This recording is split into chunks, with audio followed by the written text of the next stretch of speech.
At the beginning of the novel by Junot Diaz, the narrator explains that he's going to tell us the story of a fuku, a curse.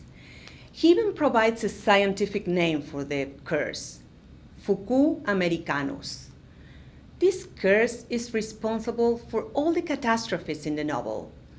In this sense, the irrational element of Fuku is used in the fiction to tell the inexplicable story of oppression, dehumanization, and violence around individuals, families, countries, and continents. But what is Fuku in reality? Well, that is for the reader to decide.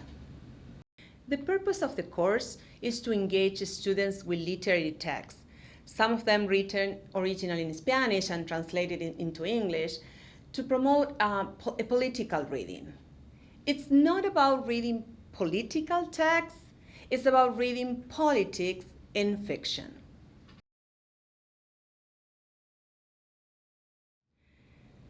I am Paula Oliva-Fiori, and I will be teaching the summer course Fiction and Politics in Latin America. I was born and raised in Córdoba, Argentina, and even though literature was always my passion, I decided to attend law school. I graduated as a lawyer and worked as a judge assistant for 8 years. In those years, I became aware of the power of narration and the challenges of accessing an objective truth. In order to approach the cases apart from the legal system, we had to construct a criteria of truth. Through reading, comparing, and analyzing the multiple narratives presented in each particular case. When I came to the US and became involved in literary criticism, I centered my attention around the space of tension between fiction and reality. Not only the reality in fictional text, but the fiction in the real world. Literature as a tool to approach the complexity of the real world, and reading and writing as ways of political and cultural resistance. For my research, I specialized in literature from the Southern Cone, and after working on big names like Ricardo Piglia and Beatriz Sarlo, now I feel it's time to go more local, more peripheral. And I'm currently reading the works of some women from my hometown, Eugenia Almeida and Perla Suez.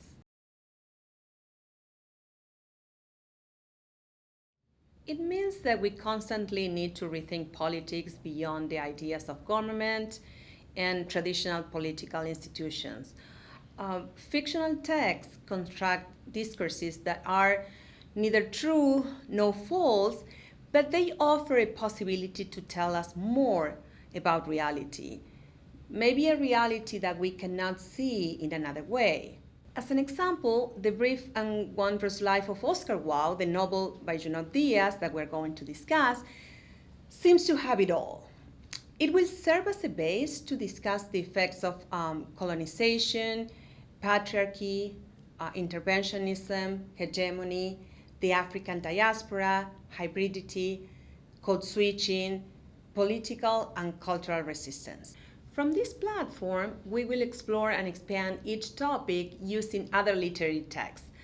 The Voice of a Woman in Colonial Times, represented by Sor Juana, José Martí, the voice of a writer soldier during the independence period in the 19th century, the documentary poems by Ernesto Cardenal, and there will be more authors included.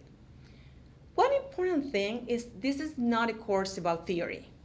Some theory will be included as well as documentaries and other media, but the concept is to use intertextuality to create a dialogue among the different literary texts. But don't expect a course focused on magic realism and the Latin American boom.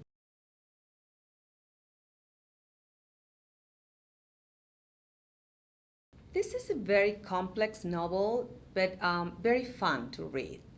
It contains a lot of brutal details about oppression and domestic and political violence. And at the same time, there is real beauty in many parts of the narration. There is also a sense of failure in the characters combined with persistence and resistance that are very attractive to the readers. Persistence and resistance and the political translation of these ideas are the elements that connect the different authors we will discuss in this course.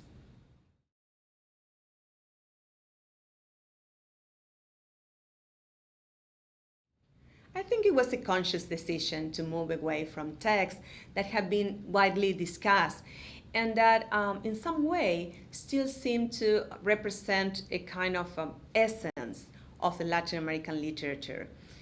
At the same time, we cannot totally ignore the boom.